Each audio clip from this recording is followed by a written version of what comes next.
당신 살아있었어? 남자의 두 발이 새벽 어시장 한복판에서 그대로 굳어버렸습니다.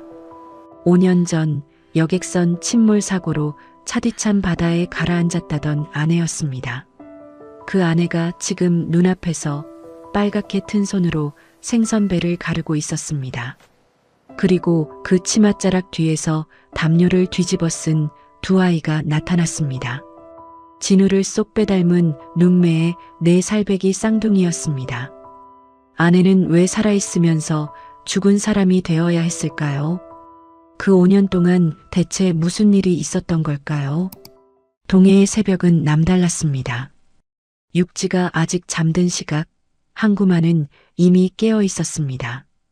파도가 방파제를 치는 소리, 닷줄이 쇠기둥에 긁히는 소리, 생선 상자가 시멘트 바닥에 내려지는 둔탁한 소리들이 한데 뒤섞이며 세상에서 가장 시끄러운 새벽을 만들어내고 있었습니다. 서진우는 그 소음 한복판에 서 있었습니다. 국내 굴지의 해운선사 젊은 대표, 언론이 늘 붙이는 수식어였죠. 하지만 그 이른 새벽에 항구에 선 그의 얼굴은 사람들이 상상하는 성공한 남자의 얼굴이 아니었습니다. 반듯하게 차려입은 검정 정장 아래 눈빛만은 오래전부터 꺼져 있는 상태였습니다. 아내를 잃은 그날부터 꼭 그만큼 5년째였습니다. 그 세월 동안 그를 곁에서 본 사람들은 그가 웃는 것을 거의 보지 못했다고 했습니다. 이른 새벽 제일 먼저 출근해 가장 늦게 자리를 뜨면서도 눈빛 하나 흔들리는 법이 없었다고요. 그 일 하나로 스스로를 지탱해 온 남자였습니다. 항만 실사를 위해 동해를 찾은 참이었습니다. 비서 2명이 뒤를 바짝 따르며 일정표를 들고 있었는데 진우의 발걸음이 예고 없이 멈췄습니다. 항구 안쪽 골목에서 올라오는 냄새가 코를 건드린 것이었습니다. 비릿하고 짭짤하고 어딘지 뜨겁기까지 한 그 냄새, 갓불인 얼음에 찬 기운과 어디선가 굽는 생선 연기가 뒤섞인 항구에서만 맡을 수 있는 새벽 특유의 냄새였습니다. 대표님, 오전 10시에 항만청 미팅이 있습니다. 비서가 조심스럽게 불렀습니다. 진우는 이미 어시장 골목 안쪽으로 발을 옮기고 있었습니다. 손을 한번 저어 보이는 것으로 대답을 대신했습니다. 비서는 그 자리에 멈춰서서 진우의 뒷모습을 바라볼 수밖에 없었습니다. 어시장 안은 발 디딜 틈이 없었습니다. 고무장화를 신은 상인들이 생선 상자를 끌고 다니고 활어 수조에서는 물이 바닥으로 흘러내렸습니다. 가판대마다 얼음 위에 고등어, 오징어, 도루묵이 번들거리며 쌓였고 흥정하는 목소리가 사방에서 터져나왔습니다. 상인 하나가 외쳤습니다. 우럭 싱싱해요. 아저씨 한 마리 어때요? 진우는 그 안을 천천히 걸었습니다. 별다른 목적도 없이 발이 이끄는 대로였습니다. 그러다 멈췄습니다. 한가판대 앞에서 두 발이 저절로 서버렸습니다. 두꺼운 고무 앞치마를 두르고 얼음 위에 몸을 기울인 채 빨갛게 트튼 손으로 생선배를 가르는 여인이었습니다. 망설임이 없었습니다. 칼이 생선을 지나는 소리조차 일정한 리듬을 타고 있었습니다. 헝클어진 머리칼이 앞으로 흘러내려 얼굴은 보이지 않았지만 그 손놀림이, 그 어깨의 기울기가 진우의 시선을 잡아두었습니다. 아니겠지. 고개를 천천히 저으며 시선을 거두려 했습니다. 5년 동안 수도 없이 겪어온 일이었습니다. 걷다가도 밥을 먹다가도 회의 중에도 어디선가 비슷한 뒷모습 하나에 발이 멈추고 마는 일. 매번 아니었고 매번 쓸쓸하게 돌아섰습니다. 고등어 살 거요? 안 살 거면 비켜요. 옆 가판대 할머니가 퉁명스럽게 쏘아붙였습니다. 진우가 좁은 통로 한복판을 막고 서 있었던 것이었습니다. 뒤에서 상자를 끌던 상인이 저기요, 잠깐만요 하며 소리쳤습니다. 진우가 한 발 비켜서며 다시 걸음을 옮기려던 바로 그 순간이었습니다. 여인이 기침을 했습니다. 짧고 낮은 기침이었습니다. 그 바람에 고개가 살짝 들리면서 얼굴에 엽선이 드러났습니다. 귀 뒤, 아주 작고 까만 점 하나. 진우의 두 발이 바닥에 박혔습니다. 심장이 한 박자 건너뛰는 것 같았습니다. 시선이 여인의 손목으로 내려갔습니다. 왼쪽 손목 안쪽, 빨갛게 언 피부 위로 옅게 남아있는 길쭉한 흉터 하나. 숨이 멎는 것 같았습니다. 진우는 자신도 모르게 앞으로 나아갔습니다.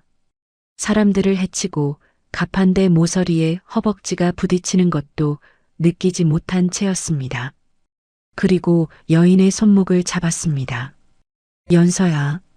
목소리가 제대로 나오지 않았습니다. 쉰 듯 갈라진 소리였습니다. 여인이 소스라치게 놀라며 몸을 뒤로 뺐습니다. 손에 들고 있던 생선 칼이 바닥으로 떨어졌습니다. 금속이 시멘트 바닥에 부딪히는 날카로운 소리가 좁은 골목 안에 쩌렁하게 울렸습니다. 주변 상인들이 일제히 고개를 돌렸습니다. 누군가 수군거렸습니다. 저 남자 누구야, 왜 저래? 그 눈동자와 눈이 마주쳤습니다. 경악, 두려움, 그리고 그 아래 어딘가에 아직 살아 숨쉬고 있는 무언가. 진우는 단번에 알아봤습니다. 5년 동안 꿈에서도 그리워하던 눈이었습니다. 연서는 천천히 뒤로 물러섰습니다. 입술이 달싹였지만 소리가 나오지 않았습니다. 한참이 지나고서야 겨우 나온 말은 고작 한마디뿐이었습니다. 누구세요? 낮고 조금 쉬어있는 그 목소리까지 그대로였습니다. 진우의 무릎이 꺾였습니다. 천천히 어시장 바닥 위로 주저앉았습니다. 얼음 녹은 물이 바지를 적셨지만 느끼지 못했습니다. 코끝이 아렸습니다. 눈가가 뜨겁게 달아올랐고 5년 동안 가슴 어딘가에 묻어두었던 것들이 한꺼번에 터져 나왔습니다. 왜 여기 있어? 당신 왜 여기 있냐고. 그 말만 반복됐습니다. 그 시끄럽던 어시장이 잠잠해졌습니다. 흥정 소리도, 상자 끄는 소리도, 사람들의 발소리도 다 멎어버린 듯 했습니다. 상인들이 하나둘 멈추고 바라보았습니다. 아무도 말을 걸지 못했습니다. 그 옆에서 한연서는 두 손을 가슴 앞에 모은 채 꼼짝도 못하고 서 있었습니다. 5년 만에 마주한 얼굴, 죽은 줄만 알았던 남편, 그녀의 눈에서도 무언가가 천천히 흘러내리고 있었습니다. 비린내가 가득한 새벽 항구 한복판에서 반듯한 정장을 입은 남자가 무릎을 꿇고 흐느끼고 있었습니다. 그 울음소리가 어시장 골목을 타고 퍼졌습니다. 생선 비린내와 얼음 냄새 사이로 낮고 짓눌린 남자의 울음이 새벽 공기를 갈랐습니다. 흥정을 멈춘 상인들이 고개를 내밀었고 생선 상자를 들다 멈춘 젊은 일꾼이 눈만 껌뻑이며 바라봤습니다. 시끄럽던 어시장이 묘하게 조용해지고 있었습니다. 바로 그때였습니다. 가판대 아래 생선 상자와 스티로폼 박스 사이에서 무언가가 꼼지락거렸습니다. 낡은 담요가 부스럭 소리를 내더니 안에서 작은 손이 하나 삐져나왔습니다. 손가락이 5개 다 파르스름하게 얼어있는 어른 주먹의 절반도 안 되는 작은 손이었습니다. 먼저 나온 것은 여자아이였습니다. 담요를 머리에 뒤집어 쓴 채 눈을 비비다가 낯선 울음소리에 잠이 확 달아나 버린 듯 두 눈을 동그랗게 뜨고는 그 자리에서 그대로 울음을 터뜨렸습니다. 하늘이었습니다. 그 바람에 옆에서 꼬물거리던 남자아이도 눈을 번쩍 뜨며 엄마 하고 외쳤습니다. 바다였습니다. 바다는 망설임도 없이 연서의 치맛자락을 두 손으로 낚아채 매달렸습니다. 연서가 허리를 굽혀 울음을 터뜨린 하늘이를 번쩍 안아 올렸습니다. 아이 등을 토닥이는 손이 눈에 띄게 떨리고 있었습니다. 그제야 진우가 고개를 들었습니다. 두 아이를 보는 순간 그의 얼굴에서 무언가가 멎었습니다. 울음도 숨도 그 모든 것이 한꺼번에 정지한 것처럼 보였습니다. 하늘이는 엄마 어깨에 얼굴을 묻고 훌쩍이고 있었고 바다는 엄마 치마를 꽉 쥔 채 낯선 남자를 가만히 올려다봤습니다. 네 살배기 아이의 눈은 크고 까맸습니다. 눈꼬리가 살짝 아래로 내려간 그 눈매가 진우의 가슴 한 켠을 묘하게 두드렸습니다. 낯선 얼굴인데 낯설지가 않은 느낌이었습니다. 진우가 천천히 일어섰습니다. 무릎이 후들거렸지만 눈은 그 아이들에게서 떼지 못했습니다. 주변에서 수군거리는 소리가 들려왔습니다. 연서 씨 아는 사람인가? 처음 보는 얼굴인데 조금 떨어진 곳에서 다른 목소리가 받았습니다. 도대체 무슨 일이에요? 아침부터. 연서는 듣고도 못 들은 척했습니다. 하늘이를 꼭 안은 채 아이의 등을 토닥이면서도 시선만은 진우에게서 거두지 못하고 있었습니다. 진우가 입을 열었습니다. 목소리는 여전히 잠겨 있었습니다. 이 아이들이 내 아이들이야? 짧은 말이었습니다. 연서가 대답을 하지 못했습니다. 입술을 한번 깨물고 눈을 내리깔았습니다. 그것만으로 충분했습니다. 진우가 한 발 앞으로 내딛었습니다. 바다가 즉시 반응했습니다. 엄마 등 뒤로 쏙 숨어들며 고개만 빼꼼 내밀고는 커다란 눈으로 진우를 쏘아봤습니다. 그러면서도 한 손가락을 슬그머니 뻗어 진우를 가리키는 것이 영락없이 어린아이였습니다. 경계와 호기심이 그 작은 얼굴에 동시에 담겨 있었습니다. 오지 마요. 연서가 말했습니다. 낮고 흔들리는 목소리였습니다. 제발, 지금은 오지 마요. 진우가 그 자리에 멈췄습니다. 연서의 눈이 빨갛게 달아올라 있었습니다.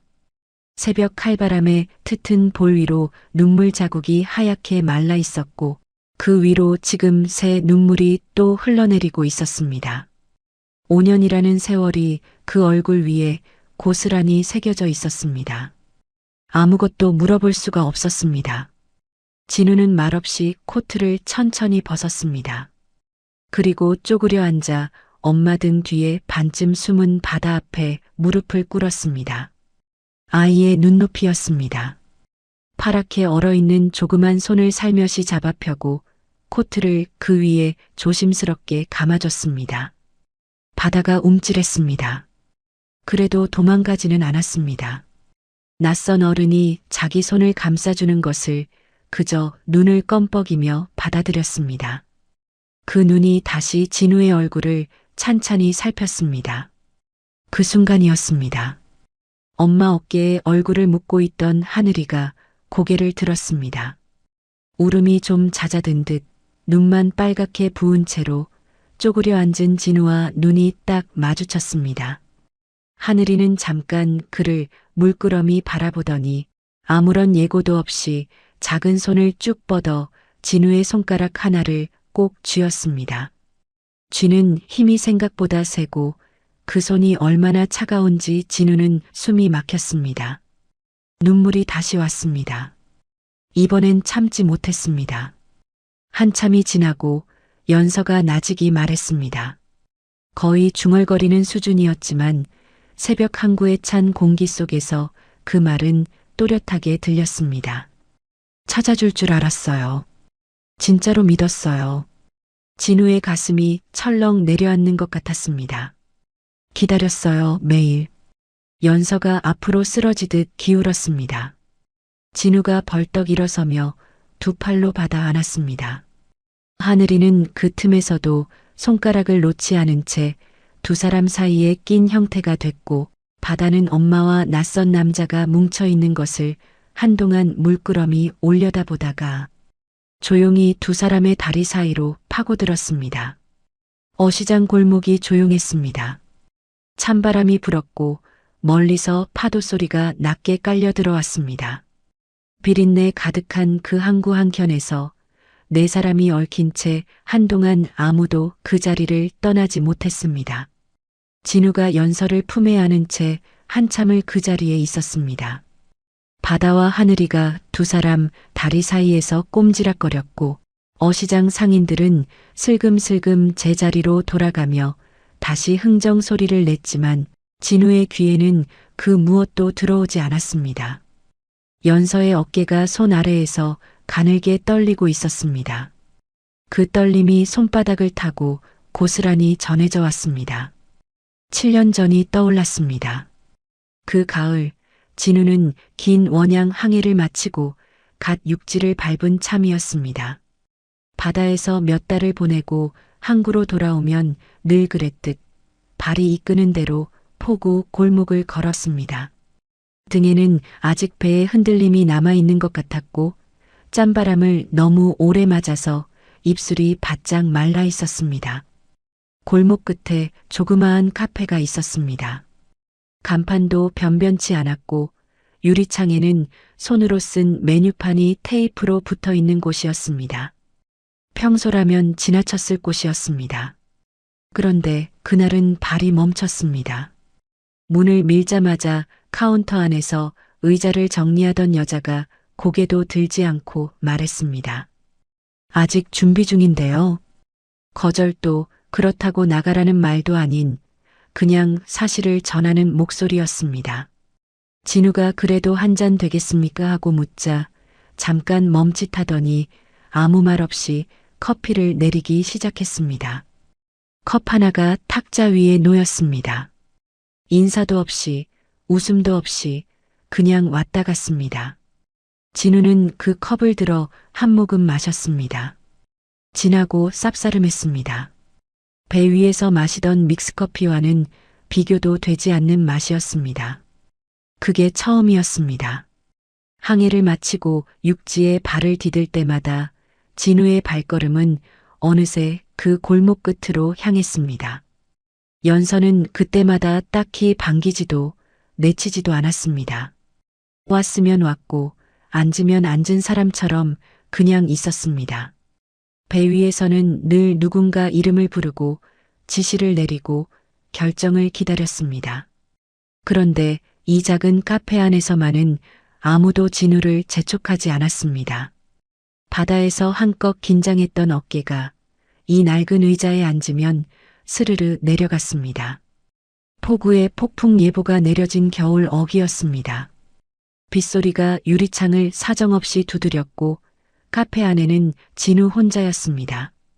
연서가 하나씩 불을 끄며 마감 준비를 하는 동안 진우가 자리에 앉은 채로 말했습니다. 저 다음에 돌아오면 밥 한번 같이 하면 안 되겠습니까? 연서가 형광등 스위치 위에 올려둔 손을 멈췄습니다. 잠깐 아무 말이 없었습니다. 빗소리만 유리창을 때렸습니다. 그러다 천천히 돌아보며 대답했습니다. 저 그런 거 별로 좋아하지 않는데요. 그러고는 다시 불을 껐습니다. 진우는 혼자 조용히 웃었습니다. 밥 대신 커피를 한 잔 더 사면 된다고 생각했습니다. 그것으로 충분했습니다. 두 사람이 가까워질수록 진우 쪽에서 걸림돌이 생겨났습니다. 어느 날 오후 진우가 없는 틈에 카페로 낯선 여자가 들어왔습니다. 단정하게 차려입고 비싼 핸드백을 팔했건 이 골목과는 어울리지 않는 차림새였습니다. 진우의 여동생 서진이었습니다. 테이블에 손님 두어 명이 앉아 있었지만 목소리를 낮추지 않았습니다. 우리 오빠한테 어울리지도 않으면서 기어오르는 거 아니에요? 오빠가 어떤 집안 사람인지 알기는 해요? 연서는 카운터 안에서 아무 말도 하지 않았습니다. 앞치마 끝을 두 손으로 꽉 쥔 채 가만히 서 있었습니다. 손이 하얘지도록 쥐었지만 고개는 숙이지 않았습니다. 테이블에 앉아있던 손님들이 찻잔을 내려놓고 눈치를 살폈습니다. 진이가 나간 뒤에도 카페 안은 한동안 조용했습니다. 연서가 안쪽으로 들어가 커피를 내릴 때 그 손이 조금 떨리고 있었습니다.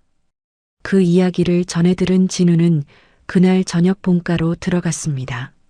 시어머니가 거실 소파에 앉아 있었습니다.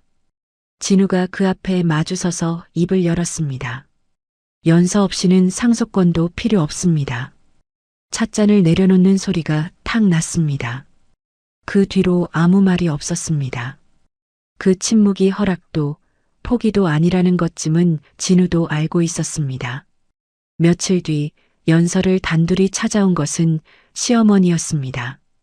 카페 문이 닫힌 저녁, 단정한 외출복 차림으로 들어온 시어머니는 자리에 앉지도 않고 테이블 위에 봉투 하나를 올려놓았습니다. 조용히 떠나주면 오빠 빚 정리해 드릴게요. 나쁜 조건 아니에요. 연서가 그 봉투를 내려다봤습니다. 한참 동안 그 자리에 그대로 서 있었습니다. 그러다 손끝으로 봉투를 가만히 밀어냈습니다. 한마디도 없이 일어나 문을 열었습니다. 시어머니가 나갈 때까지 문손잡이를 쥔 채 서 있었습니다. 손이 떨렸지만 놓지 않았습니다. 결혼식은 작고 조용했습니다.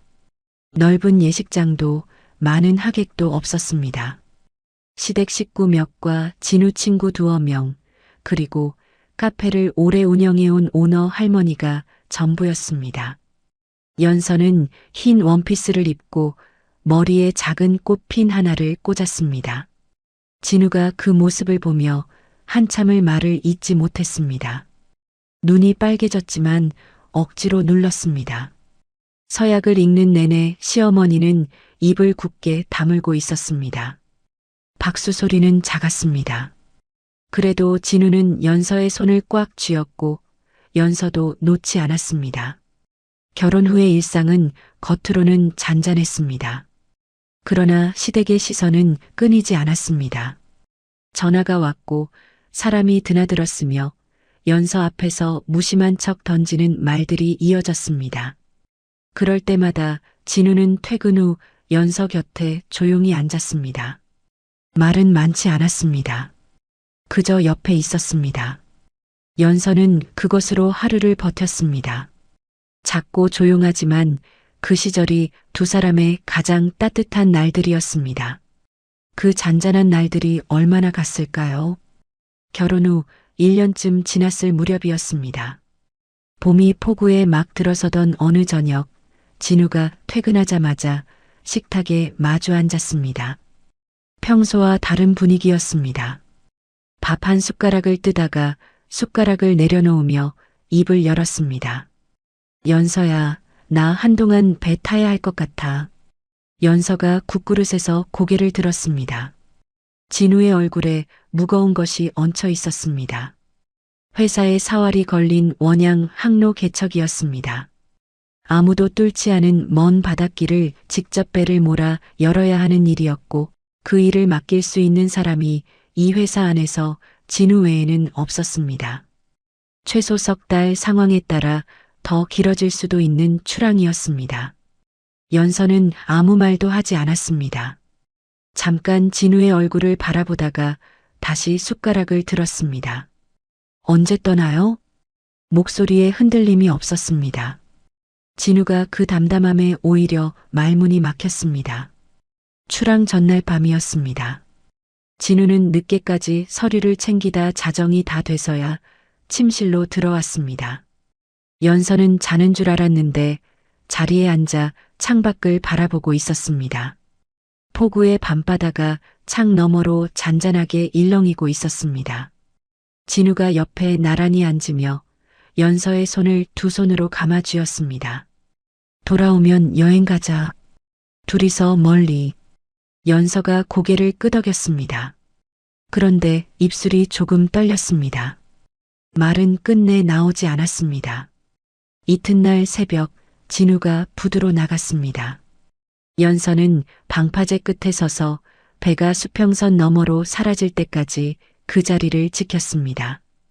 파도가 발치에 와서 부서졌고 짠 물보라가 뺨을 적셨습니다. 그래도 손을 들어 닦지 않았습니다. 진우가 떠나고 열흘쯤 지났을 때였습니다. 연서는 혼자 화장실 안에 앉아 있었습니다. 좁은 선반 위에 흰 막대기 하나가 놓여 있었습니다. 두 줄이 선명하게 떠올라 있었습니다. 연서는 그것을 한참 들여다봤습니다. 손끝으로 살며시 건드려보고 다시 들어 눈높이로 올려봤습니다. 웃음이 나왔습니다. 눈물도 같이 나왔습니다. 며칠 뒤 산부인과에서 초음파 화면을 보던 의사가 어머, 둘이네요 라고 했습니다. 연서는 눈을 몇 번이나 깜빡이다가 다시 화면을 들여다봤습니다. 콩알만 한두 점이 나란히 찍혀 있었습니다. 집으로 돌아오는 버스 안에서 연서는 배에 손을 살며시 얹어봤습니다. 아직 아무것도 느껴지지 않는 평평한 배였습니다. 그래도 손을 거두지 않았습니다. 진우에게 알려야 했습니다. 위성전화 번호가 있었습니다. 그런데 연서는 수화기를 들었다가 내려놓았습니다. 들었다가 또 내려놓았습니다. 배 위에서 이 소식을 들으면 진우가 돌아오고 싶어 할 것이었습니다. 그 항로 개척이 회사에 얼마나 큰 일인지 연서는 알고 있었습니다. 마음만 흔들리게 해서는 안 됐습니다. 돌아오면 함께 놀라기로 했습니다. 위성전화가 연결될 때마다 진우가 물었습니다. 밥은 먹었어? 몸은 괜찮아? 연서는 잘 있어요. 걱정 마요라고만 했습니다. 배가 조금씩 불러왔지만 수화기 너머로는 아무것도 들리지 않았습니다. 진우가 떠난 지 2달째로 접어든 오후였습니다. 현관벨이 울렸습니다. 인터폰 화면에 시어머니가 보였습니다. 혼자가 아니었습니다. 시누이 진이가 나란히 서 있었고 진이의 팔에는 두꺼운 서류 봉투가 끼워져 있었습니다. 연서가 문을 열었습니다. 시어머니가 거실로 들어서 소파에 자리를 잡았습니다. 진이가 그 봉투를 테이블 위에 탁 내려놓았습니다. 소리가 날카롭게 울렸습니다. 연서 씨, 이거 알아요? 봉투 안에서 서류가 꺼내졌습니다. 연서 오빠의 이름이 적힌 차용증과 이자 계산서였습니다. 숫자가 컸습니다. 진이가 손가락으로 그 숫자를 짚으며 말을 이었습니다. 연서 씨 오빠가 우리 오빠한테 사업 자금 빌렸는데 연대보증까지 섰어요. 모르고 있었던 거예요? 연서의 시선이 서류 위에서 멎었습니다. 오빠 이름이 맞았습니다. 도장도 찍혀 있었습니다. 그런데 오빠에게 그런 얘기를 한 번도 들은 적이 없었습니다. 손끝이 차가워졌습니다. 이건 처음 듣는 얘기인데요. 목소리가 낮아졌습니다. 진이가 피식 웃었습니다. 처음 듣는다고 없어지는 빚이 아니잖아요. 이 집에서 나가주세요. 그게 서로 깔끔한 거예요. 시어머니는 내내 말이 없었습니다. 그저 연서를 바라볼 뿐이었는데 그 눈빛이 차가웠습니다. 잠깐 흔들리는 것 같더니 이내 굳어버렸습니다. 연서가 자신도 모르게 배에 손을 얹었습니다. 뱃속에 아이가 있어요.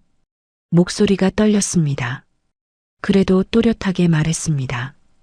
제발 진우 씨가 돌아올 때까지만요. 시어머니의 눈가가 한순간 흔들렸습니다. 그러나 진이가 먼저 자리에서 일어서며 현관 쪽으로 걸어가 누군가에게 전화를 걸었습니다. 짧게 한마디 하고 끊었습니다. 곧 문 밖에서 발소리가 들렸습니다. 묵직한 발소리가 둘이었습니다. 연서가 뒷걸음쳤습니다. 현관 쪽으로 가려 했지만 두 남자가 이미 문 앞에 서 있었습니다. 연서가 문틀을 두 손으로 잡고 버텼습니다.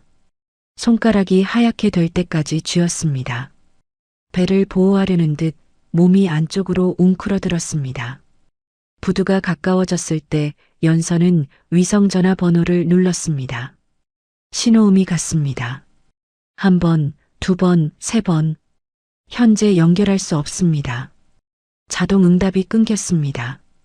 연서의 손이 천천히 내려왔습니다. 멀리 섬으로 가는 여객선이 출항 준비를 하고 있었습니다. 갑판문이 닫히기 시작했습니다. 파도 소리가 발 아래 가까웠습니다. 진우의 손이 떠올랐습니다. 출항 전날 밤 두 손으로 자신의 손을 감아 쥐던 그 온기였습니다. 여객선이 부두를 천천히 밀어내기 시작했습니다. 밤이 깊을수록 파도가 높아졌습니다. 처음에는 그냥 흔들림이었습니다. 배가 파도를 탈 때 생기는 자연스러운 출렁임이라고 생각했습니다. 연서는 갑판 아래 좁은 자리에 몸을 웅크린 채 무릎 위에 두 손을 모으고 있었습니다. 배 안에는 승객이 많지 않았습니다. 낡은 형광등이 희미하게 깜빡였고 엔진 소리가 바닥을 타고 올라와 등뼈를 울렸습니다.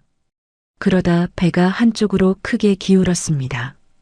쾅 하는 둔탁한 충격음이 선체 아래에서 올라왔습니다. 자리에 앉아있던 사람들이 한꺼번에 한쪽으로 쏟아졌습니다. 컵이 바닥으로 굴렀고 누군가의 짐이 머리 위 선반에서 떨어졌습니다. 이어서 들린 것은 물소리였습니다. 좁은 통로 안쪽에서 시커먼 바닷물이 차오르기 시작했습니다. 비명이 터졌습니다.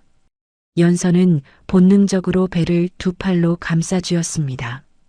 차가운 바닷물이 발목을 덮쳤습니다. 발이 미끄러졌지만 난간을 붙잡았습니다. 사람들이 출구를 향해 밀어닥치는 통에 몸이 이리저리 치였습니다. 옆구리를 누군가의 팔꿈치가 세게 찔렀지만 놓지 않았습니다. 난간을 그리고 뱃속의 아이들을 지키는 팔을 놓지 않았습니다. 갑판 위로 올라왔을 때는 이미 배가 상당히 기울어져 있었습니다. 차가운 바람이 얼굴을 정면으로 강타했습니다. 파도가 갑판 위로 쏟아졌고 구명조끼를 입은 사람들이 바다로 뛰어내렸습니다. 연서는 구명조끼를 하나 낚아챘습니다. 손이 얼어 끈이 잘 묶이지 않았습니다. 이를 악물고 매듭을 지었습니다. 그리고 바다로 뛰어내렸습니다. 물이 온몸을 덮쳤습니다. 11월 바다였습니다. 칼처럼 차가운 물이 귓속으로 콧속으로 파고들었습니다. 눈을 뜨면 시커멓고 눈을 감아도 시커멓고 위아래도 분간이 안 됐습니다. 그래도 팔이 움직였습니다. 뱃속을 감싼 두 팔은 놓지 않은 채 다리만으로 물을 찼습니다. 한 번, 또 한 번. 구조선의 손이 연서의 팔을 잡아챈 것은 그로부터 얼마나 지났는지 알 수 없는 시간 뒤였습니다. 갑판 위로 끌어올려진 연서는 담요를 두른 채 아무것도 기억하지 못했습니다. 지갑도 없었고 휴대전화도 없었습니다. 이름을 대도 적어줄 것이 없었고 신분을 증명할 것도 아무것도 남아있지 않았습니다. 구조기록부에는 그저 신혼불상 임산부 여성이라고만 적혔습니다. 그 시각 서울의 본가 거실에서는 텔레비전이 켜져 있었습니다. 자막이 흘렀습니다. 여객선 침몰, 실종자 다수 수색 작업 중. 진이가 리모컨을 들고 소파에 앉아 화면을 보고 있었습니다. 얼굴에서 표정이 읽히지 않았습니다. 잠깐 그 자막을 눈으로 줬더니 조용히 중얼거렸습니다. 잘 됐다. 리모컨을 테이블 위에 내려놓는 손이 아주 천천히 움직였습니다. 시어머니는 같은 소파 반대편 끝에 앉아 있었습니다. 화면을 보는 눈이 흔들렸습니다. 뱃속에 아이가 있다던 말이 문틀을 두 손으로 잡고 버티던 손이 머릿속을 스쳤는지 입술이 한 번 달싹였습니다. 그러다 딸과 눈이 마주쳤습니다. 진이가 아무 말 없이 어머니를 바라봤습니다. 그 눈빛이 하나의 대답이었습니다. 시어머니가 무릎 위에 올려둔 손을 꽉 쥐었습니다. 그리고 천천히 시선을 걷었습니다. 다음 날 진이가 직접 움직였습니다. 오래전부터 집안의 접대 자리를 통해 얼굴을 익혀온 항만청 관계자를 찾아간 것이었습니다. 마도로스 박 진우의 배에서 1등 항해사로 오래 일했다가 지금은 본가 일을 돕는 늙은 선원이 차를 몰았습니다. 마도로스 박은 창밖을 바라보며 핸들을 쥔 채 한마디도 하지 않았습니다. 도착한 뒤 차에서 내리지도 않았습니다. 그러나 결국 차 문을 열고 나갔습니다. 위조된 서류는 며칠 뒤에 완성됐습니다.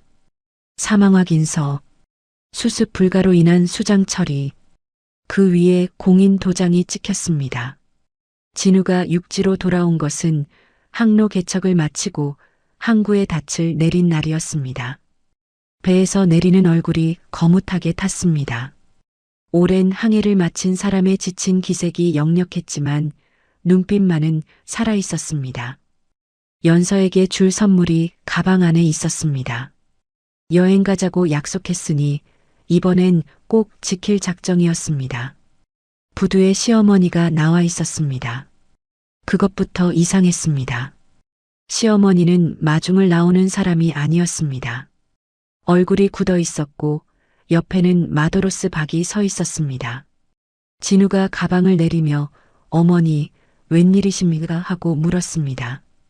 시어머니가 봉투를 내밀었습니다. 진우가 봉투를 받아 열었습니다. 안에서 종이 한 장이 나왔습니다. 읽는 속도가 점점 느려졌습니다. 한 줄을 읽고 멈추고 다시 읽고 또 멈췄습니다. 손이 떨리기 시작했습니다. 종이가 바스락 소리를 냈습니다. 이게 무슨 소리입니까? 목소리가 갈라졌습니다. 수습 불가라는 게 무슨 소리냐고요. 시어머니가 대답 대신 고개를 숙였습니다. 마도로스 박은 시선을 발끝에 고정한 채 꼼짝도 하지 않았습니다. 진우의 무릎이 천천히 꺾였습니다. 부두 바닥에 주저앉으며 두 손으로 종이를 쥔 채 고개를 숙였습니다. 가방 안의 선물이 바닥으로 굴러 떨어졌습니다. 파도 소리만 들렸습니다. 장례식은 며칠 뒤 조용히 치러졌습니다. 영정 사진 속 연서가 웃고 있었습니다. 진우가 그 앞에 꽃을 올렸습니다. 손이 꽃을 놓고도 한동안 제자리를 맴돌았습니다. 그 시각 수백 킬로미터 떨어진 낯선 항구의 골목 어딘가에서 만삭의 배를 두 팔로 감싼 여자가 빗속을 걷고 있었습니다. 우산도 없었고 아는 얼굴도 없는 거리였습니다. 발걸음은 느렸지만 멈추지는 않았습니다. 빗속을 걷던 연서의 발이 멈춘 곳은 어시장 골목 어귀였습니다. 늦은 밤이었는데도 불빛 몇 개가 창가에 남아 있었고 생선 비린내가 빗물에 섞여 골목 전체를 뒤덮고 있었습니다. 연서는 처마 밑에 등을 기댔습니다. 다리가 더는 버텨주지 않았습니다. 배를 감싼 두 팔이 부들부들 떨렸고 입에서는 하얀 입김이 연거푸 흘러나왔습니다. 그때 골목 안쪽에서 불빛 하나가 움직였습니다. 고무장화를 신은 할머니가 손전등을 들고 가판대 덮개를 내리다 연서를 발견했습니다. 한참을 말없이 바라보더니 천천히 다가왔습니다. 발치에서 발끝까지 한번 훑어본 뒤 아무 말 없이 연서의 팔을 잡아 안쪽으로 이끌었습니다. 연서는 그 손에 이끌려 걸었습니다. 거부할 힘이 없었습니다. 가판대 안쪽으로 이어진 작은 창고방이었습니다. 고람석 지붕이 빗소리를 크게 울렸지만 바람만은 막혔습니다. 할머니는 낡은 전기장판을 바닥에 펴고 연서를 앉히더니 군말 없이 안에서 숭늉 한 대접을 가져다 손에 쥐어줬습니다. 뜨거운 사기 그릇이 얼어붙은 손바닥에 온기를 내보냈습니다. 어시장 사람들이 장할매라 부르는 분이었습니다. 이 골목에서만 수십 년을 산 사람이었고 연서에 대해 아무것도 묻지 않았습니다. 그냥 두었습니다. 아이들이 태어난 것은 연서가 창고방에 자리를 잡은 지 2달도 채 안 됐을 때였습니다. 한겨울 새벽 고람석 지붕 위로 눈이 쌓이기 시작하던 날이었습니다. 진통이 시작됐을 때 연서는 이불 끝을 두 손으로 움켜쥐었습니다. 소리가 터져 나오려는 것을 입술을 깨물어 막았습니다. 옆 공간에서 자던 장할매가 인기척을 느끼고 부스스 들어왔습니다. 들어서자마자 상황을 알아채고 두말 없이 물을 끓이러 나갔습니다. 병원이 아니었습니다. 환한 조명도 없었고 의사도 없었습니다. 좁은 창고방 안에 장할매의 손과 낡은 전기장판 하나가 전부였습니다. 먼저 나온 아이의 울음소리가 컸습니다. 어찌나 힘차게 울어대는지 골목밖까지 들렸고 인기척이 느껴지더니 이웃가게 아주머니 둘이 문을 빼꼼 열고 들여다봤습니다. 뒤이어 두 번째 아이가 나왔습니다. 이쪽은 조용했습니다. 울음 한 번 없이 눈만 말똥말똥 뜨고 있었습니다. 연서는 진이 다 빠진 채로 두 아이를 가슴 위에 나란히 올려놓고 한동안 천장을 바라봤습니다. 눈에서 무언가가 흘러내렸는데 그게 눈물인지 땀인지 분간이 안 됐습니다. 장할매가 수건으로 아이들 얼굴을 닦아주며 나직이 물었습니다. 이름은 지어뒀어요? 연서가 잠시 눈을 감았다가 떴습니다. 바다하고 하늘이요. 먼저 울어댄 아이가 바다였고 조용히 눈뜬 아이가 하늘이었습니다. 남편이 선장이었으니까 그 이름만 있으면 하늘과 바다 어디서도 찾을 수 있을 것 같았습니다. 두 글자를 입에 올리자 입술이 다시 파르르 떨렸습니다. 아이들이 태어난 뒤로 연서는 몇 번이나 진우에게 연락을 시도했습니다. 기억 속에 남은 번호를 눌렀지만 연결이 되지 않았습니다. 번호가 바뀐 것이었습니다. 시댁번호로 전화를 걸면 신호음이 한두 번 가다가 그냥 끊겼습니다. 다시 걸면 또 끊겼습니다. 연서는 그 짧은 신호음을 들으며 한참을 화면을 들여다보다 전화를 내려놓곤 했습니다. 한 번은 어시장 공중전화로 114에 물어 해운선사 번호를 얻어냈습니다. 떨리는 손으로 번호를 눌렀고 수화기 너머의 사무적인 목소리가 이름을 물었습니다. 서진우 대표님께 한연서라고 전해주세요라고 했습니다. 보류음이 한참 흘렀습니다. 그러다 다시 연결된 목소리가 말했습니다. 그런 분은 없습니다. 통화가 끊겼습니다. 연서는 수화기를 천천히 내려놓았습니다. 손가락이 떨렸지만 창고방으로 돌아와 잠든 아이들 이불을 여몄습니다. 어느 날 밤에는 어시장 근처 도서관 공용 컴퓨터 앞에 앉아 진우의 이름을 검색했습니다. 기사 몇 개가 떴습니다. 대부분 회사 관련 내용이었는데 맨 아래쪽에 출처가 불분명한 작은 기사 하나가 눈에 걸렸습니다. 재혼설이라고 쓰여 있었습니다. 연서는 그 제목을 두 번 읽었습니다. 마우스를 쥔 손이 한동안 움직이지 않았습니다. 그러다 화면을 닫았습니다. 믿지 않기로 했습니다. 그 이름이 거기 살아있다는 것만으로 충분했습니다. 세월이 그렇게 흘렀습니다. 장할매가 자리에 눕기 시작한 것은 아이들이 막 걸음마를 배우던 무렵이었습니다.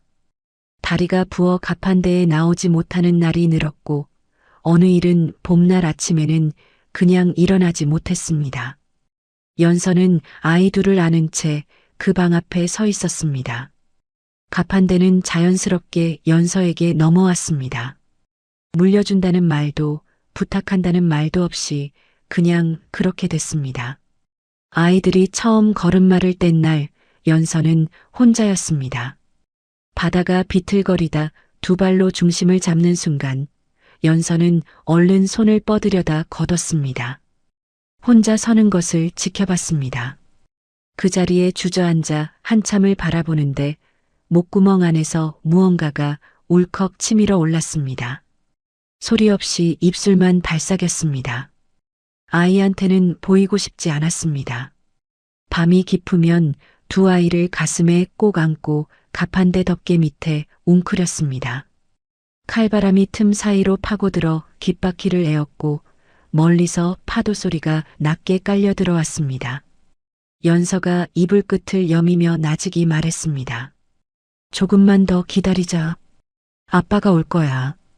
아이들은 이미 잠들어 있었습니다. 따뜻했습니다. 연서의 눈만 오래도록 열려 있었습니다. 5년이라는 세월이 그렇게 흘렀습니다. 진우는 병원 복도 유리창 너머로 그 흔적들을 바라봤습니다. 하얀 침대 위에 나란히 누운 쌍둥이의 작은 얼굴들, 그리고 그 옆 침대에서 처음으로 눈을 편안하게 감은 연서였습니다. 진찰을 마치고 나온 의사가 조용히 말했습니다.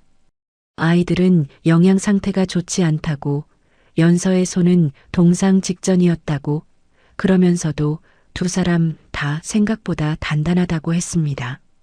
진우는 고개를 끄덕였습니다. 시선은 유리창 너머에서 떼지 못한 채였습니다. 그 손이 눈에 밟혔습니다. 빨갛게 트고 갈라진 새벽마다 차가운 생선을 손질하던 연서의 손이었습니다. 자신이 먼 바다 위에서 항로를 그리는 동안 아내는 그 손으로 두 아이를 지켜낸 것이었습니다.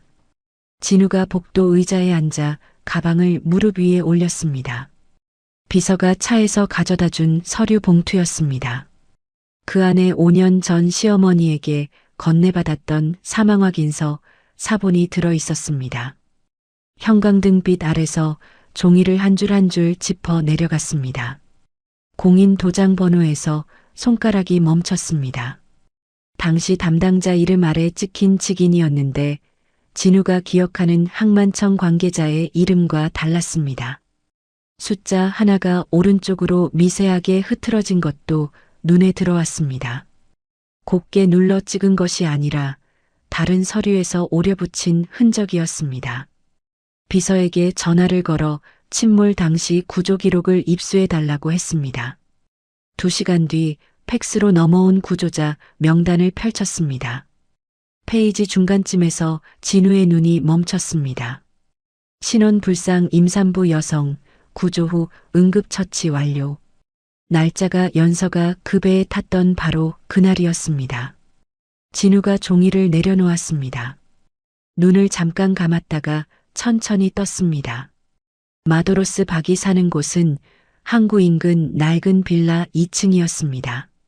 진우가 벨을 눌렀습니다. 잠시 뒤 인터폰에서 가라앉은 목소리가 흘러나왔습니다. 누구요? 진우가 이름을 댔습니다. 잠깐 침묵이 흘렀습니다. 그러더니 안에서 발소리가 멀어졌습니다. 문이 열리지 않았습니다. 진우가 다시 벨을 눌렀습니다. 그리고 또 눌렀습니다. 문이 천천히 열렸습니다. 마도로스 박이었습니다. 한때 갑판 위에서 누구보다 반듯하게 서 있던 사람이었는데 지금은 허리가 굽고 뺨이 쑥 들어가 있었습니다. 진우를 보는 순간 그의 눈이 흔들렸습니다. 흰자위까지 실핏줄이 돋아 있었습니다. 그래도 문을 더 열지는 않았습니다. 저는 아무것도 아는 게 없습니다. 목소리가 갈라졌습니다.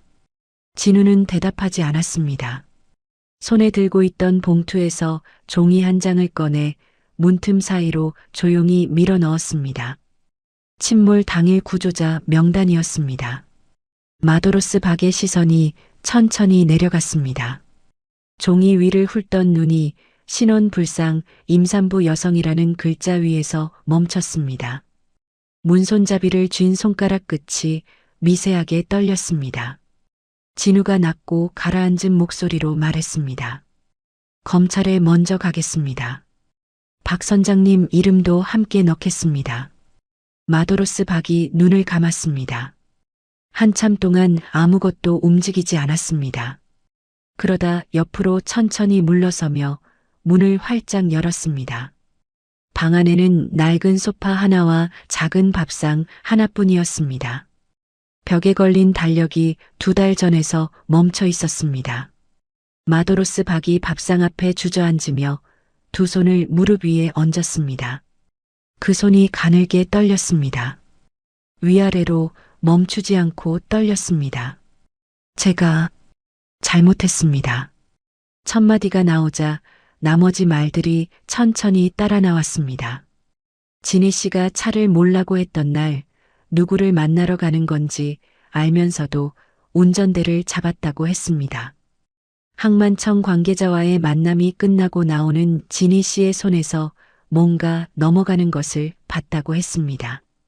사망 확인서가 만들어지는 과정을 옆에서 지켜보면서도 끝내 입을 열지 않았다고 했습니다.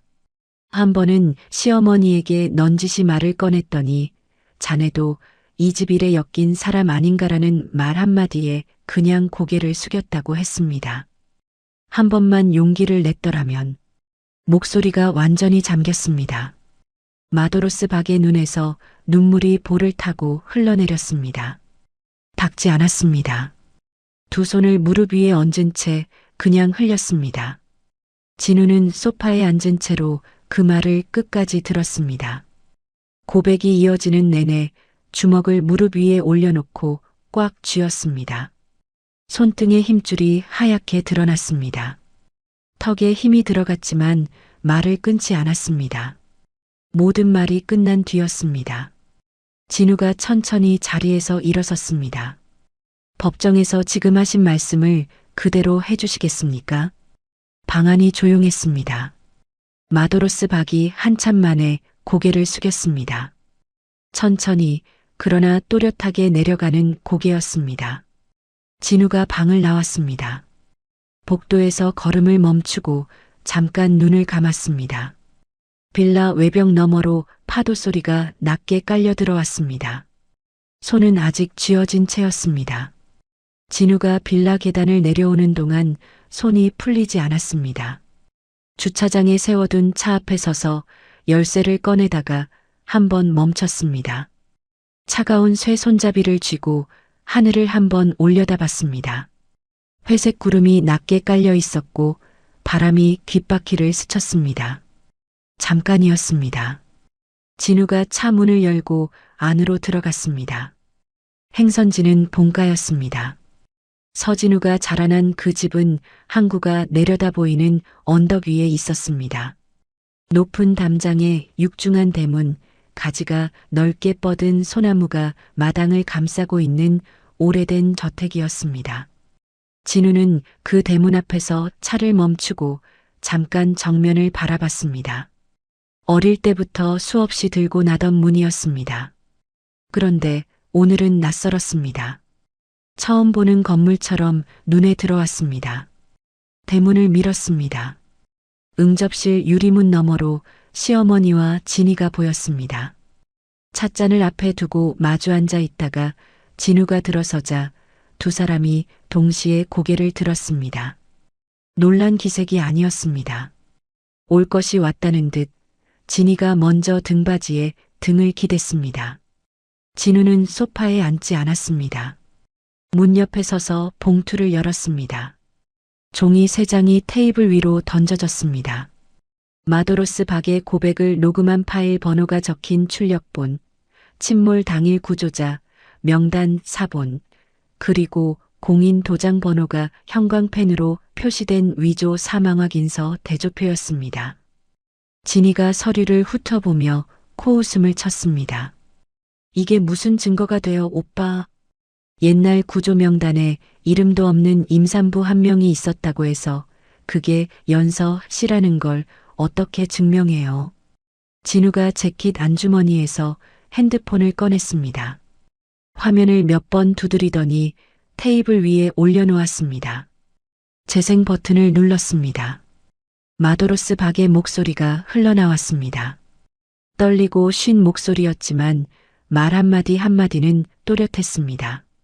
진희 씨가 차를 몰라고 했던 날, 항만청 관계자를 만나러 갔던 날, 서류가 만들어지는 것을 옆에서 지켜봤던 날, 녹음이 재생되는 동안 응접실은 완전히 조용했습니다. 찻잔 위에 김만 피어올랐습니다. 진희의 얼굴에서 표정이 가셨습니다. 시어머니는 무릎 위에 얹은 손을 꽉 쥐었습니다. 손등의 핏줄이 붉어졌습니다. 녹음이 끝났습니다. 진희가 자리에서 일어서며 목소리를 높였습니다. 그깟 천한 여자 하나 때문에 가족한테 이럴 거예요? 오빠가 이 집 기둥인데 우리가 없으면 오빠도 없는 거잖아요. 시어머니가 그제야 입을 열었습니다. 낮고 힘이 빠진 목소리였지만 말은 분명했습니다.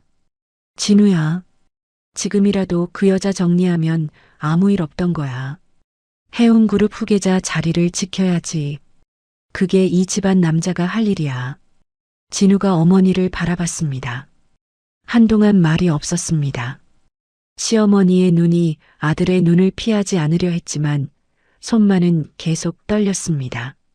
진우가 천천히 입을 열었습니다. 당신들이 가라앉힌 건 내 아내가 아니었어요. 목소리가 낮았습니다. 낮아서 더 또렷하게 들렸습니다. 인간으로서의 양심이었어요. 그 말을 끝으로 진우가 재킷 안주머니에서 서류 한 장을 더 꺼냈습니다. 변호사 사무실에서 미리 준비해 온 각서였습니다. 해운그룹의 모든 지분과 상속권을 영구히 포기한다는 내용이 빼곡히 적혀 있었습니다. 진우가 만년필 뚜껑을 열고 서명란에 이름을 썼습니다. 한 획 한 획 천천히 그러나 주저함 없이 써내려갔습니다. 서류가 테이블 위로 던져졌습니다. 시어머니의 안색이 처음으로 창백해졌습니다. 찻잔을 향하던 손이 허공에서 멎었습니다. 진이가 그 서류를 집어들었다가 다시 내려놓았습니다. 손가락 끝이 떨렸습니다. 진이가 진우의 팔을 잡으며 매달렸습니다. 오빠, 이러면 우리 어떻게 살아? 오빠가 없으면 이 집은 어떻게 되는 거야? 진우가 그 손을 가만히 걷었습니다. 뿌리치지 않았습니다. 그냥 천천히 풀어냈습니다. 그리고 뒤를 돌아 걸었습니다. 이틀 뒤 긴급 이사회가 소집됐습니다. 회의실 안에는 주주 대표들과 사회이사들이 자리를 채웠습니다. 진우가 단상에 섰습니다. 양복은 입고 있었지만 회장 배지는 없었습니다. 준비해온 서류가 각 자리에 배포됐습니다. 위조 사망 확인서, 구조자 명단, 마도로스 박의 녹취록 요약본이었습니다. 진우가 입을 열었습니다. 목소리는 처음부터 끝까지 흔들리지 않았습니다. 5년 전 시어머니와 시누이가 임신한 며느리를 섬으로 강제 추방했다는 것, 침몰 사고를 기회로 삼아 공문서를 위조했다는 것, 그 과정에서 회사 자금과 인맥이 동원됐다는 것까지 모두 짚었습니다. 회의실 안에 발언 소리 하나 없었습니다. 펜 굴러가는 소리만 가끔 났습니다. 발표가 끝나자 복도 밖에서 기다리던 기자들에게 같은 자료가 넘어갔습니다. 진우는 회의실을 나오면서 누구와도 눈을 마주치지 않았습니다. 엘리베이터를 타고 내려와 건물 밖으로 걸어 나왔습니다. 맞바람이 정면으로 불어왔습니다. 넥타이가 날렸습니다. 진우는 넥타이를 잡아 풀었습니다. 그리고 그냥 손에 들고 걸었습니다. 뒤에서 핸드폰이 울렸습니다. 화면에 모르는 번호가 떴습니다. 진우가 화면을 한번 내려다보다가 주머니에 넣었습니다. 발걸음은 멈추지 않았습니다. 넥타이를 손에 들고 걷던 그 발걸음이 멈춘 곳은 병원이었습니다. 진우가 병실 문을 열자 연서가 창가에 앉아 있었습니다.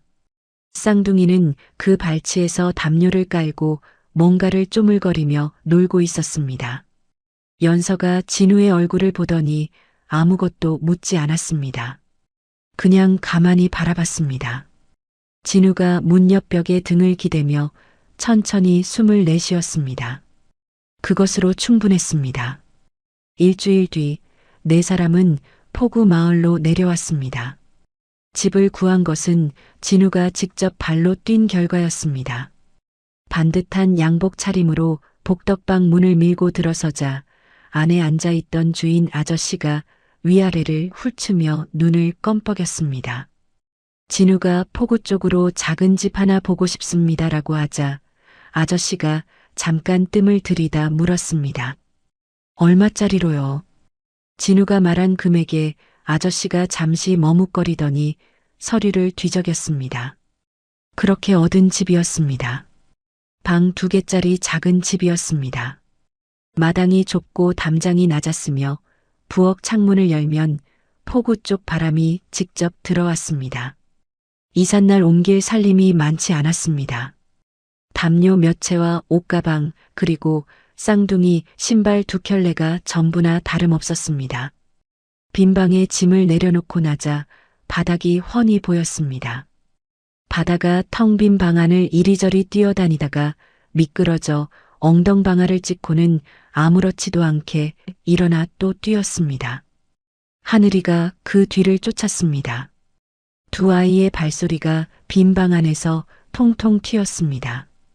진우가 벽에 등을 기대고 그것을 바라봤습니다. 말이 나오지 않았습니다. 다음 날 아침이었습니다. 진우가 일찍 일어나 부엌에 섰습니다. 연서를 위해 밥을 짓겠다고 마음먹었습니다. 쌀을 씻어 밥솥에 넣는 것까지는 했는데 국을 끓이다가 그만 눌어붙었습니다. 냄새가 먼저 났습니다. 탄내가 부엌을 가득 채울 무렵에야 진우가 뚜껑을 열었습니다. 냄비 바닥이 까맣게 눌어 있었습니다. 인기척이 느껴졌습니다. 돌아보니 연서가 부엌 입구에 서 있었습니다. 탄 냄비를 보고 잠깐 진우를 봤습니다. 그러더니 소리 없이 웃었습니다. 소파 뒤에서 엿보던 쌍둥이까지 킥킥거렸습니다. 진우가 냄비를 내려놓으며 머리를 극적였습니다. 연서가 들어오더니 진우를 살짝 옆으로 밀어내고 자리를 차지했습니다. 칸칸이 뭔가를 꺼내며 이건 이렇게 하는 거라고 말했습니다. 진우는 옆에 서서 들었습니다. 연서의 손이 움직이는 것을 눈으로 쫓았습니다. 밥상이 차려졌을 때 네 사람이 나란히 앉았습니다. 바다가 숟가락을 거꾸로 쥐었고 하늘이가 국에 밥을 통째로 말았습니다. 진우가 슬며시 바다의 숟가락 방향을 돌려줬습니다. 아무 말 없이 그냥 자연스럽게였습니다. 며칠이 지난 오후였습니다. 진우가 마당에서 하늘이를 무릎에 앉힌 채 비행기 놀이를 해주고 있었습니다. 하늘이가 두 팔을 벌리고 까르르 웃었습니다. 바다가 기다리다 못해 진우의 팔을 잡아당겼습니다. 빨리 자기 차례를 달라는 것이었습니다. 진우가 하늘이를 내려놓고 바다를 번쩍 들어올리는 순간 바다가 대뜸 물었습니다. 아저씨 우리 아빠야? 진우의 팔이 허공에서 잠깐 멎었습니다. 바다는 높은 곳에서 아래를 내려다보며 진우의 대답을 기다리는 눈으로 빤히 봤습니다.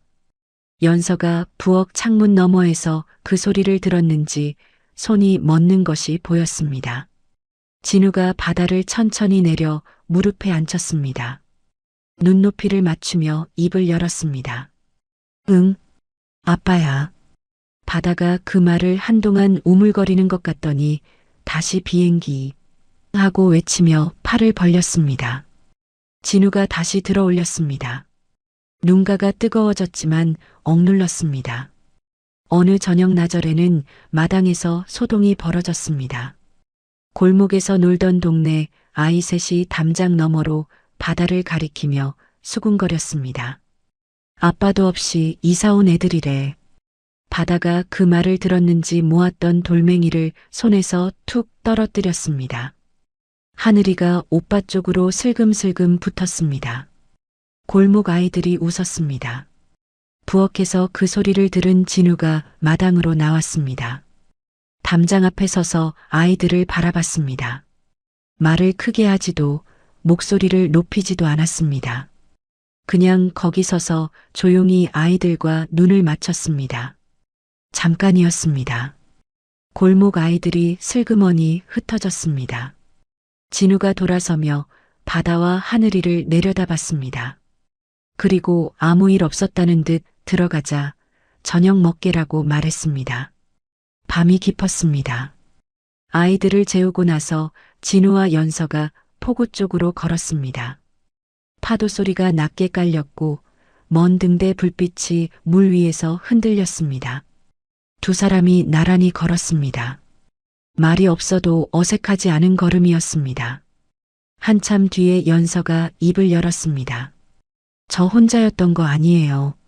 아이들이 있었으니까요. 진우가 걸음을 멈추지 않은 채 연서의 손을 찾았습니다. 손바닥이 맞닿았습니다. 연서의 손이 여전히 거칠었습니다. 진우가 그 손을 꽉 쥐었습니다. 연서가 쥐인 손을 내려다보다가 다시 앞을 봤습니다. 파도가 발치 가까이 와서 부서졌습니다. 그날이 며칠 뒤였습니다. 진우가 마당에서 연서가 손질해둔 생선을 손질 받침 위에 올리고 있었는데 뒤에서 발소리가 났습니다. 바다가 맨발로 마당을 가로질러 달려오다가 돌에 발끝이 걸렸습니다. 몸이 앞으로 기울었습니다. 진우가 반사적으로 손을 뻗었지만 미치지 못했습니다. 바다가 넘어지면서 진우의 무릎을 두 손으로 잡았습니다. 매달린 꼴이었습니다. 그리고 고개를 들어 진우를 올려다보며 외쳤습니다. 아빠.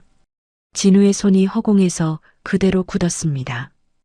바다는 영문도 모르고 아빠 아빠 하며 진우의 무릎을 흔들었습니다. 부엌 창가에서 연서가 그 소리를 들었습니다. 하던 것을 내려놓고 창 너머로 바라봤습니다. 진우가 천천히 무릎을 꿇었습니다. 바닥에 꿇어앉으며 바다를 두 팔로 와락 안았습니다. 바다가 아빠 왜 이래 하며 버둥거렸습니다. 그 소리에 하늘이가 방 안에서 뛰어나오며 아빠 하고 따라 외쳤습니다. 진우의 눈에서 무언가가 흘러내렸습니다. 어금니를 물었지만 소용없었습니다. 바다의 등을 감싼 팔이 떨렸습니다.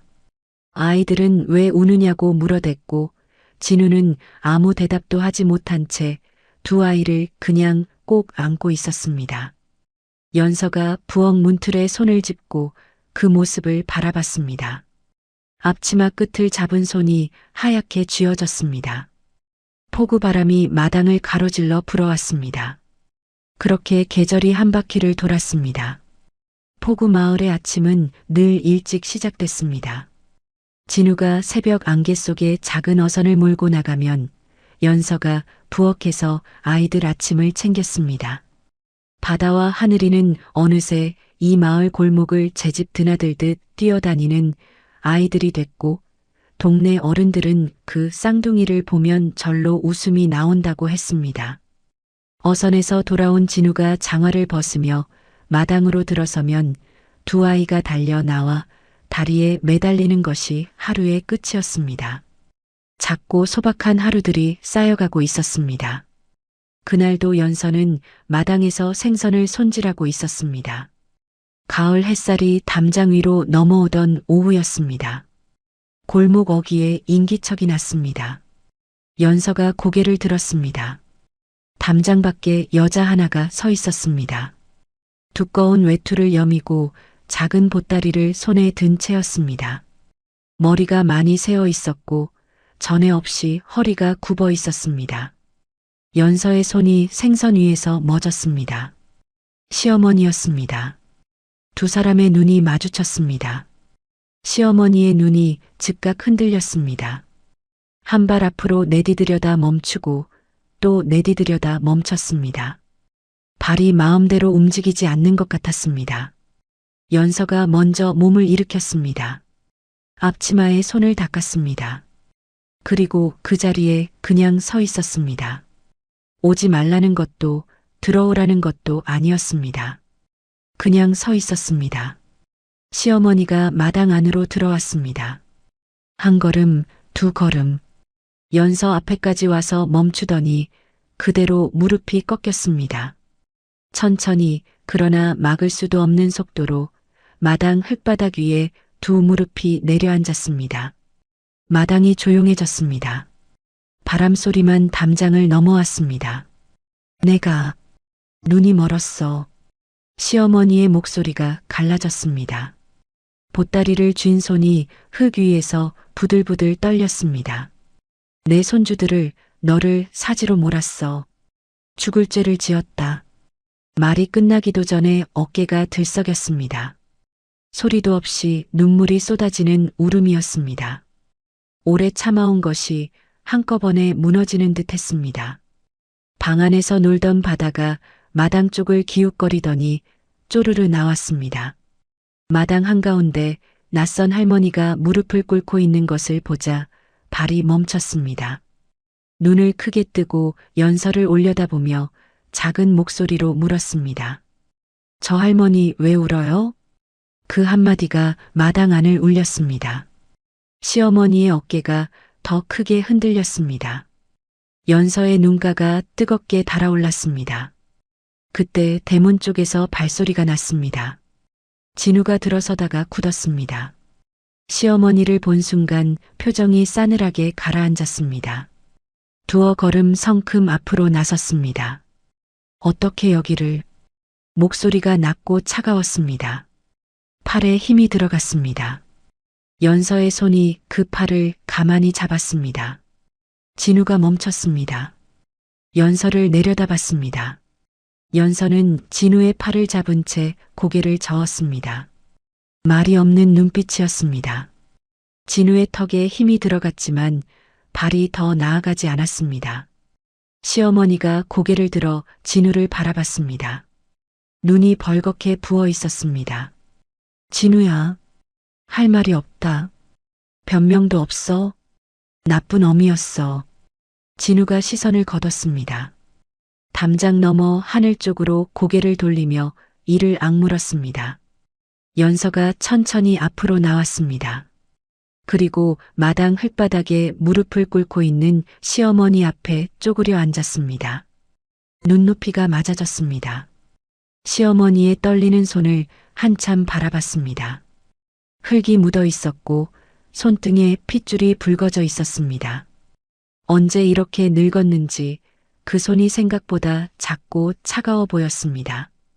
연서가 그 손을 두 손으로 감아 쥐었습니다.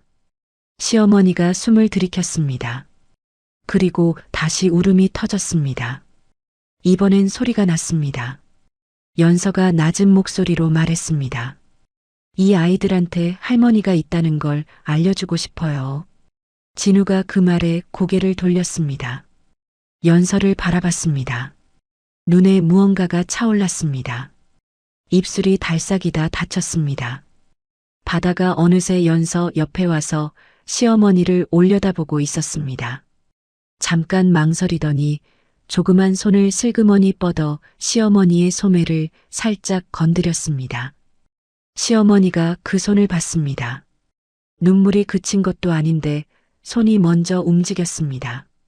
떨리는 손으로 바다의 손을 살며시 감아 쥐었습니다. 바다가 빠지지 않고 그냥 있었습니다. 하늘이가 방에서 나왔습니다. 마당 풍경을 보더니 바다 옆에 슬그머니 자리를 잡았습니다. 그 두 아이와 시어머니가 손을 맞잡은 채 한동안 아무도 말이 없었습니다. 진우가 천천히 걸어왔습니다. 연서 옆에 섰습니다. 연서와 어깨가 닿았습니다. 진우가 연서의 손을 찾아 쥐었습니다. 연서가 그 손을 꼭 쥐었습니다. 5사람의 손이 겹쳐졌습니다. 시어머니와 바다와 하늘이 그리고 연서와 진우가 잇닿은 손들이었습니다. 누가 먼저랄 것도 없이 자연스럽게 그냥 그렇게 됐습니다. 포구 쪽에서 파도 소리가 길게 들어왔습니다. 담장 밖 골목에서 누군가 자전거를 타고 지나갔습니다. 하늘이가 갑자기 배가 고프다며 연서 치마를 잡아당겼고 바다가 자기도 그렇다고 큰 소리로 외쳤습니다. 마당에 웃음소리가 퍼졌습니다. 진우가 그 소리를 들으며 담장 너머 포구 쪽을 바라봤습니다. 물 위에서 햇살이 부서지고 있었습니다. 그 빛이 눈부셨습니다. 바다는 아무리 거친 폭풍이 몰아쳐도 결국 잔잔해지는 날이 옵니다. 우리 삶도 그렇습니다. 억울하고 고통스러운 시간이 길어질수록 그 끝에 찾아오는 평온은 더 깊고 따뜻합니다. 연서가 5년의 세월을 버틸 수 있었던 것은 미움이 아니라 믿음 때문이었습니다. 언젠가는 닿을 것이라는 그 하나의 믿음이었습니다. 용서는 상대를 위한 것이 아니라 나와 내 아이들의 내일을 위한 것임을 연서는 무릎 꿇은 시어머니의 손을 잡으며 조용히 보여줬습니다. 오늘 내 곁에 있는 사람의 손을 한 번 더 꼭 쥐어보시겠습니까?